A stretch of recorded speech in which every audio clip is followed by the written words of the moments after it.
10 સુધી સંખ્યા શીખવી. પણ આપણે 11 કેમ થાય, કેવી રીતે 11 બને, 11 થી 99 સુધીની સંખ્યા કે 100 સુધીની સંખ્યા કઈ રીતે બને એના માટેની આ એક પ્રવૃત્તિ છે. આ જે છે એ 10-10 ની માળા બનાવેલી છે. આ માળામાં કેટલા મણકા પોરવેલા છે ભાઈ? 10-10. બરાબર.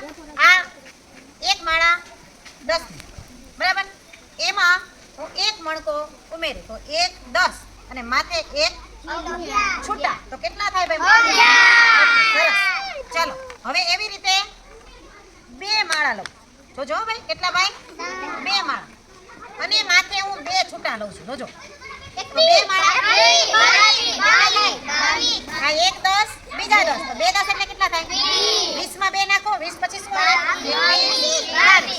તો કેટલા થાય ભાઈ? આને ભેગા કરો 20 ને 2 22. ભાઈ ચાલો એવી રીતે હું 3 માળા લઉં છું. 3 કેટલી છે જોજો? 1 2 અને 3 અને માથે 5 છૂટા નાખું છું. કેટલા? જો 1 2 3 4 ને 5 3 10 અને માથે 5 કેટલા થાય?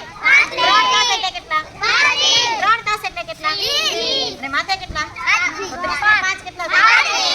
આ રીતે સંખ્યા બનાવવાની માળા અને મણકા દ્વારા. ઓકે.